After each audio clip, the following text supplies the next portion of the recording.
நீங்க எல்லாரும் இத ஃபீல் பண்ணியிருப்பீங்கன்னு நெனைக்கிறேன். இல்லன்னா, எனக்கு மட்டும் தான் அப்படியான்னு தெரியல.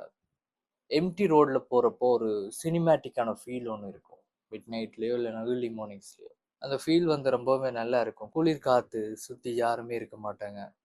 நாம மட்டும் தான் தனியா. ஏன் நமக்கு அந்த ஃபீல் கிடைக்குதுன்னா, பகல் முழுக்க இந்த உலகம் எழுதின கதையில நாம நடிச்சிட்டு இருக்கோம். பட் அந்த எம்ப்டி ரோட பார்க்குறப்போ, நாம தான் அந்த கதையோட ஹீரோ அப்படின்னு சொல்லி புரிய வரும். நின்னுட்டே போற அந்த அழகான பாதை, ஃபீலிங் உருவாகும். இதுக்கு பின்னாடி இருக்க உண்மையான சைக்காலஜி என்ன தெரியுமா? பகல் நேரத்துல நாம இத ஜஸ்ட் டிராவல் பண்றதுக்கு மட்டும் தான் யூஸ் பண்ணுவோம். கடைக்கு போணும், ஸ்கூலுக்கு போணும், வொர்க் போணும் அப்படின்னு. ஏதோ ஒரு அவசரத்துல தான் நாம அத கடக்கும். பட் நைட் நேரத்துல அது ஜஸ்ட் ஒரு வழியா மட்டும் இருக்காது. அது உங்க மைண்டோட ரிஃப்ளெக்ஷனா இருக்கும். சுத்தி இருக்கிற கடைகள்லாம் அடைக்கப்பட்டிருக்கும். ஸ்ட்ரீட் லைட் மட்டும் இல்லன்னா மூன் லைட் மட்டும் அந்த ரோட்ல படுறப்போ, அத பார்க்குறப்போ நம்ம மனசுல ஏதோ ஒரு ஃபீல் ஆகும்.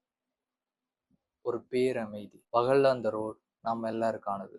பட் அந்த எம்ப்டி ரோட் உங்களுக்கானது.